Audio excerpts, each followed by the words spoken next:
Mister middle class movie review. ఈ మూవీని శ్రీకాంత్ గారు, లయా గారు, రాజేంద్ర ప్రసాద్ గారు, సునీల్ గారు, ఆలీ గారు, వెన్నాల్ కిషోర్ గారు వీళ్ళందరూ కలిసి మూవీ చేశారు గైస్. అందువల్ల నేను మూవీ అయితే ఏదో రేంజ్ లో ఉంటదిలే అనుకున్నా.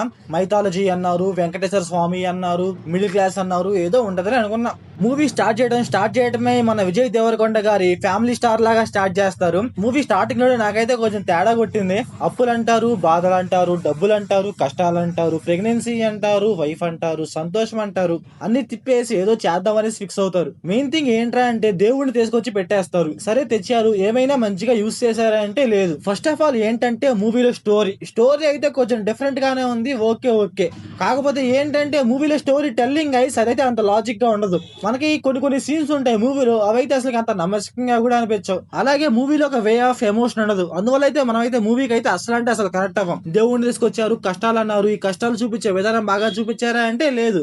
ఆ కష్టాలు కొంచెం బాగా చూపిస్తే ఆ కష్టాలు మనం కనెక్ట్ అయ్యాం అనుకోండి, మూవీ స్టోరీ మనకు కనెక్ట్ అవుద్ది, కొంచెం ఓకే చూసుకోవచ్చు.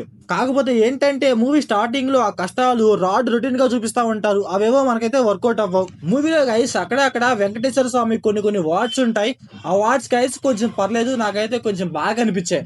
అంటే మన లైఫ్ లో రియలైజ్ అవడానికి, ఎలా ఉండాలో తెలుసుకోవడానికి అవైతే కొంచెం బాగుంటాయి. అలాగే కొన్ని సూత్రాలు ఉంటాయి, ఆ సూత్రాలు కూడా కొంచెం బాగుంటాయి. కాకపోతే మూవీలో మైథాలజీ దేవుడు అని తీసుకున్నారు కానీ దాన్ని అయితే వీళ్ళు పర్ఫెక్ట్ గా చూపించలేదు.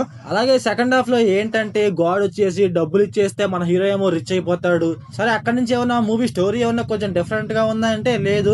రొట్ట స్టోరీ అండ్ రొట్ట డైలాగ్స్ చేసుకొని తీసేస్తా ఉంటారు, అవేవో మనకైతే వర్కౌట్ అవ్వదు. సరే క్లైమాక్స్ ఏమన్నా కొంచెం అన్నా బాగుందా అంటే ఆ క్లైమాక్స్ కూడా చాలా రెగ్యులర్ గా ఉంటది. ఏదో దేవుడు మన హీరోని మార్చాడంట అన్నట్టుగా ఏదో క్లైమాక్స్ లో చూపిస్తారు, అదైతే మనకైతే వర్కౌట్ అవ్వదు. మూవీలో ఏంటంటే మనీ అంటారు గైస్, అంతే. మనీ, కష్టాలు, సంతోషం, దేవుడు అదే చుట్టూ తిరుగుతా ఉంటది అంతే. చెప్పడం మర్చిపోయిన ఈ మూవీ ఫ్యామిలీ వాచబులా అంటే yes guys watchable. Adult scenes అయితే ఏమండవు. సో ఓవరాల్ గా మూవీ ఎలా ఉందంటే నాకైతే నచ్చలేదు గైస్. స్టోరీ టెల్లింగ్ అయితే బాగలేదు.